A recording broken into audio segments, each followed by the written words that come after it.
Freeloaders are annoying.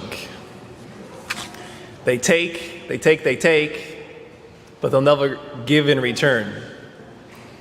Receive gifts, receive compliments, receive, but they won't give. My dad always had a little nerve in him for one of my brother's friends growing up who would come over to the house unannounced, uninvited oftentimes, and he'd be eating his way through the fridge, afternoon, evening, dinner, slept there, stayed. Freeloader. Nobody likes a freeloader. There's nothing worse than receiving God's mercy and forgiveness and not giving it away. Nothing. Our readings this weekend point to this fact. We hear from the book of Sirach in our first reading, and then the gospel. We're in chapter 27 and 28 in Sirach, and the 18th chapter in Matthew, a continuation from last weekend. When it comes to forgiving others, everything is at stake. If I don't forgive, I don't get forgiven. Salvation is at stake.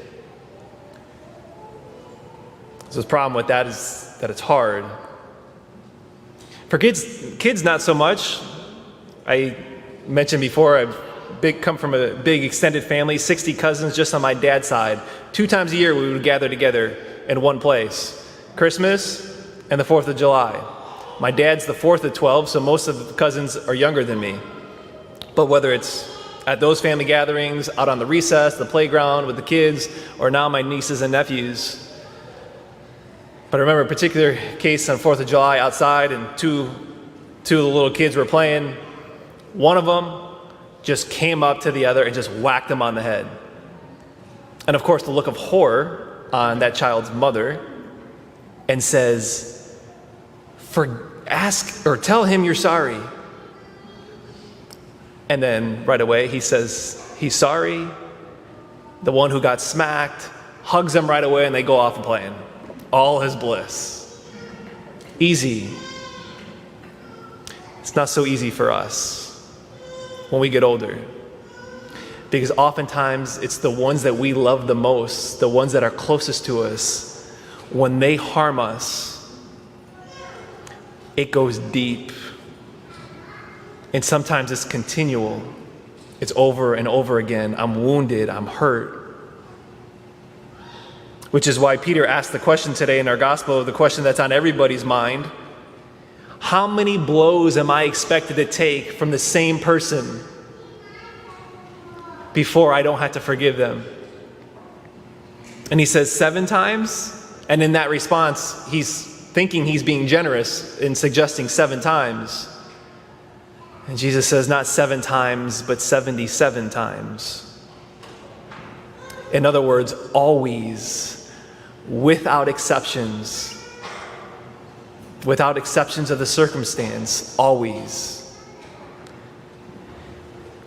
If there is a more wild teaching that Jesus has or gives, I don't know what it is.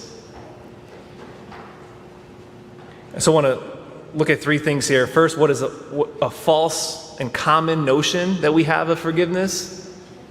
What's the motive behind doing this? Like, how does it happen? And then offer a couple tips. First, this false notion out there of forgiveness, and that is, the false notion is forgive and forget. This false notion does a lot of harm to a lot of people. We think that forgive and forget, these 2 things are always paired together. Meaning if I still feel the hurt, if I still remember what had happened, then that means I haven't forgiven.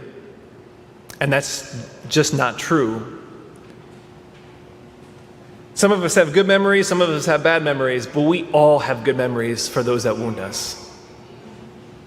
We remember well. And so forgiveness has nothing to do with forgetting. It's got nothing to do with feelings. In that way, it's much like love. It's a movement of the will. I choose to do it. Forgiveness is, I don't wish vengeance upon you for what you did to me. I'm not going to make you pay for the harm that you caused me. I'm going to forgive the debt that you owe me from the injustice that you did to me. And the reason that forgive and forget, this false notion of forgiveness, is so harmful is because in order to fully forgive the debt which someone did to me, I can't just say or act like I'm going to forget it. I'm going to act like it never happened. That's the very thing that won't help me to forgive. I need to sit with the transgression. I need to sit with what happened, to name it, to enter into the anger, to enter into the betrayal that I feel, in order to fully grasp and come to know the scope and the significance of the debt that was accrued, to know that debt so then that I can forgive it. But we have a tendency to avoid doing that. We have a tendency to move towards forgiving and forgetting so that we can avoid that pain and staying there. So what is the motive behind doing this? Like, how does it happen? Well, today our gospel gives us the answer. But before we look at the gospel, it's important to know that the gospel, the translation that's used in the lectionary, which is the New American Bible translation, they butcher this passage. It's almost as if the translators, to make this, they got together and they say, how can we best mess this up? And then they went and did it. Now, if you know anybody who worked on this, don't tell them I said that. But the translation, of which Deacon Kevin just read, is we have two people who owe a debt, and one of them, we read, owes a huge amount.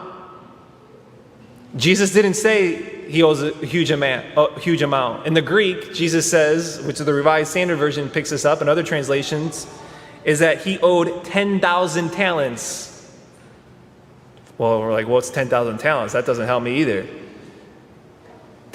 Jesus uses this to give an inconceivable amount, the debt that is accrued. It would take, to pay off 10,000 talents, 160,000 years.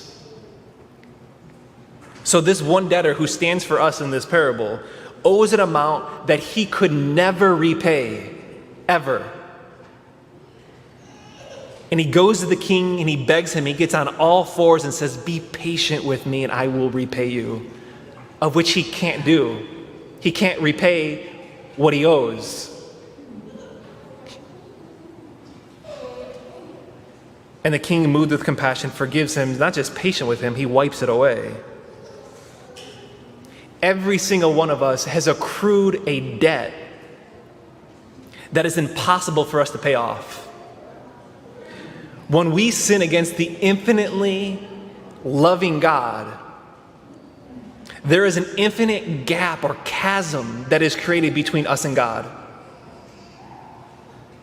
When we were born, before baptism, because of the fall, because of sin, there is an infinite gap, a debt that is owed of which you and I can't pay back. We are utterly helpless and powerless to pay it back. There's nothing we could do to make it right. Every time we sin mortally, there is an infinite gap, chasm, that we can't fix, a debt that we can't pay. And so he did something. He did that. He died on the cross. He sent his son to die for us on the cross, to wipe away the debt. And he does it every time. And so this one servant who was forgiven this incomprehensible amount, this debt, another guy comes to him with a much smaller amount. It says smaller amount, which doesn't help us much, but it's actually 3 months' wages. And he comes and begs that guy and says, be patient with me. Just as that other guy made the same request to the king. and he doesn't forgive them. We are bound as Christians to show mercy. It is not an option. We don't get to choose, well, I'll forgive here, show mercy here, but not here, not in this circumstance. So this is just 2 tips, suggestions for us here this morning. The first tip just comes from our first reading, the book of Sirach, verse 6 in the 28th chapter. It's real practical. He says, remember your last days and then set enmity aside. In other words, forgive the one who wronged you because you're going to die. There's been brutal situations as a priest that I've witnessed with families. One of the more striking ones was working with a family with a funeral, the death of a sibling. And a couple of the siblings were in as we were planning for the funeral. And they were estranged to the deceased now, their sibling. And at one point, these 2 siblings began just to weep in this room as they longed for an opportunity to reconcile with their deceased sibling, as they were on not speaking terms. Elsewhere, Paul says in Ephesians, he says, all bitterness, fury, anger, shouting must be removed from you. Be kind to one another, compassionate, forgiving one another as God has forgiven you in Christ. Imagine for a moment what the news would look like if we just practiced this just a little bit better. And yet we see utter anger and hatred spewing left and right from people from sides that disagree with one another. Christians need to act differently than the world in regards to this. And the antidote that is prescribed by Jesus in the gospel and the readings today is forgiveness. Lastly here, the second tip, I think it's important to say that sometimes forgiveness is impossible. It's impossible. There are some of us here in this church this morning that have been wronged so brutally, betrayed so bad, that it's impossible to forgive. And that is where the move has got to be, Lord, I can't do this. I don't have it in me to forgive. I've tried to forgive her. I've tried to forgive him, but I can't do it. And that's where it's important. The suggestion, the tip here is at the offertory at this Mass, place whatever person maybe is on your mind or your heart right now that Jesus is putting on your mind and your heart and on my mind and my heart. At the offertory here, place them here at this altar and say, Lord, I'm asking that you do this for me of which I can't do. I need your power. I need your strength to do this. I'm asking you to do it for me. Forgiveness is not clenching our fists and white knuckling it and trying harder and saying, I'm going to do it this time. But it comes from knowing what he did for me, the debt that he forgave in me.